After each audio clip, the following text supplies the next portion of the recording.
Retornando aqui então ao nosso segundo vídeo, um segundo bloco de gravação sobre a teoria de John Locke, nós já vimos no vídeo anterior a introdução da teoria de Locke, qual é o seu pensamento.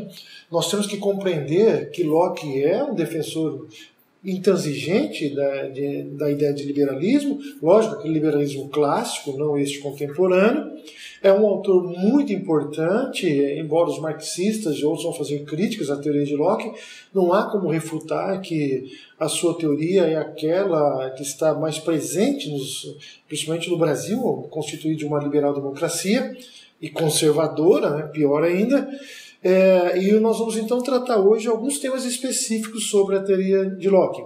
Neste primeiro bloco, eu gostaria de tratar de um tema muito específico, que é muito importante na teoria do Locke, aquela ideia da defesa dos 3 direitos que o Estado ou o governo civil deve proteger, porque já estão presentes lá no estado de natureza, que é o direito à vida, o direito à liberdade e o direito à propriedade. Agora, o interessante de tudo isso que em grande parte, em vários momentos, a própria ideia de liberdade está condicionada à propriedade. Segundo, nós vamos ver isso, tratar isso neste presente vídeo. Para Locke, são direitos renunciáveis.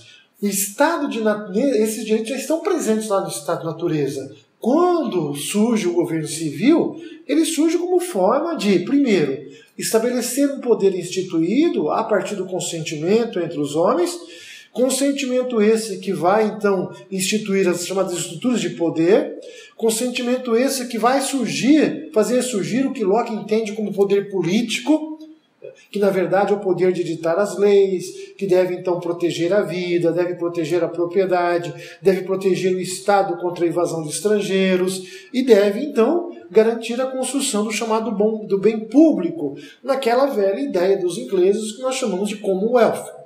É preciso compreender que Locke é um liberal, e sendo um liberal, a propriedade vai ser um tema fundamental até para a existência do próprio poder político. Porque, segundo Locke, nem todos os homens serão livres, nem todos os homens terão a liberdade tal qual a concepção que nós temos nos dias de hoje. Além do mais, há de se compreender que o próprio Locke discute a possibilidade da existência da escravidão, embora faça sérias críticas a este homem que é escravo. Alguns autores, inclusive liberais, defendem que a escravidão às vezes é um momento necessário, um momento de recomposição, de passagem da sociedade, como vai nos dizer John Stuart Mill, em determinado momento um povo, adentrando na era da civilização, entre aspas, precisa passar por um período mais duro, onde algumas liberdades serão restringidas, nem todos poderão usufruir dessa liberdade. E, aliás, para o próprio liberalismo, para a própria ideia de liberalismo, nem todos os homens são tratados de forma igual. Então vejam, nós temos então a ideia deste poder político, esse poder político que necessariamente tem que garantir o direito à vida, o direito à liberdade e o direito à propriedade. Agora, uma coisa interessante, a propriedade é um tema muito caro para a obra de Locke, muito importante para a obra de Locke. Ela é tão importante que nós podemos vislumbrar em Locke a existência de 2 tipos de propriedade. Aquela propriedade de ordem natural, que todos os homens livres nascem com ela, ou seja, aquela propriedade, a propriedade sobre o próprio corpo e sobre o trabalho desenvolvido pelo corpo, por isso que os escravos não são homens livres, porque o seu corpo não lhes pertence ao seu senhor, e o seu trabalho também não lhe pertence, na verdade ele é apenas meio de produção. Portanto, ele estaria destituído dessas 2 propriedades naturais. E também o direito à propriedade de ordem material. E aqui em Locke, nesse momento, ele não vai se aprofundar, discutir bens de ordem material, o tablet, o celular, o notebook, a caneca, a mesa. A questão aqui é terra. Porque, na verdade, nesse período histórico, você tem 2 ideias de propriedade. Terra e acúmulo de ouros e objetos que pudessem realmente ter grande valor.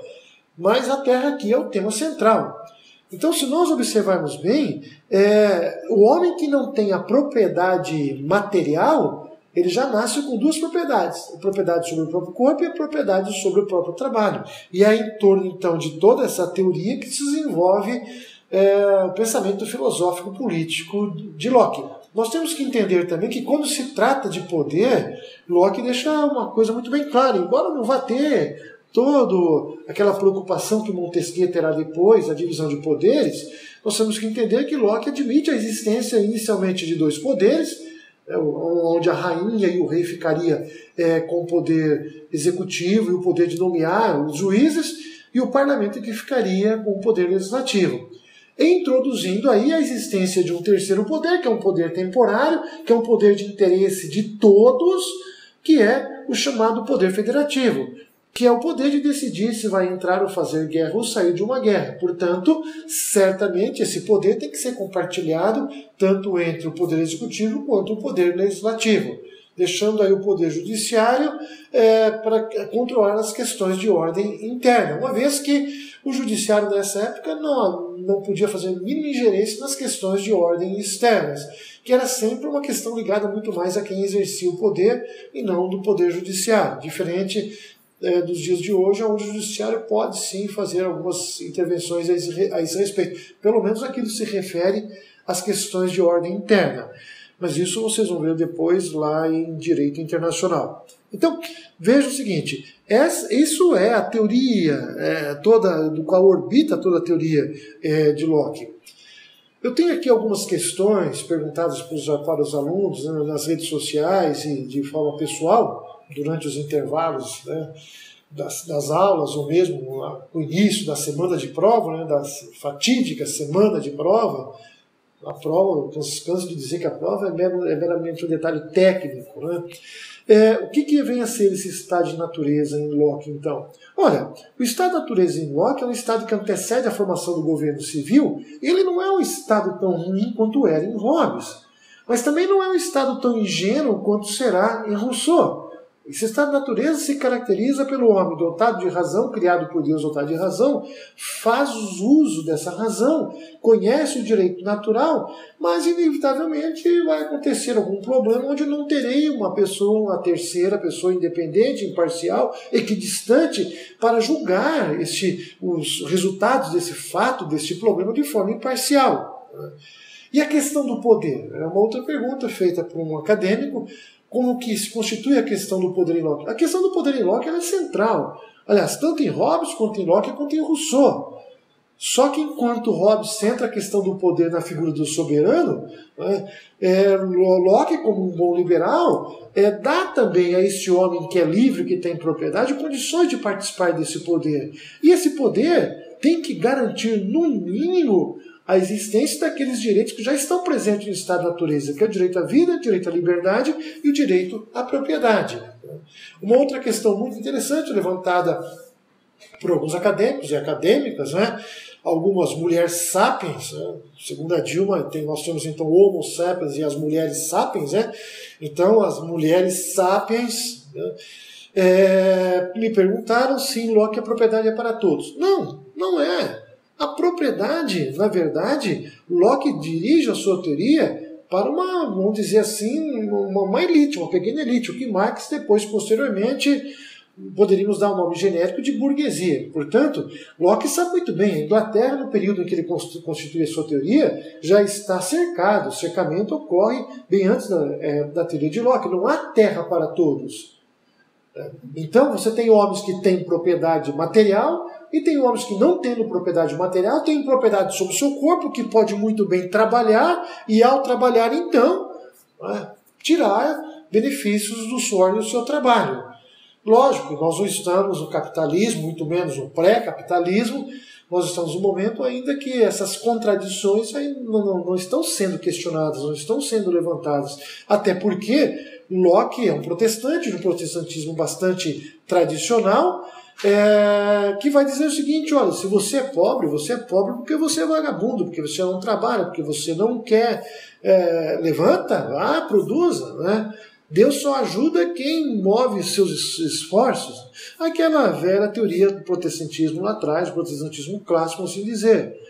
Não tentando tratar essas questões com juízo de valor, mas apenas que que Locke recebe influência da religião, sim. E diferente de Hobbes, Locke não se debate contra a religião, muito pelo contrário, muitas vezes procura buscar argumentos na religião para construir aí, vamos dizer, a estrutura da sua teoria.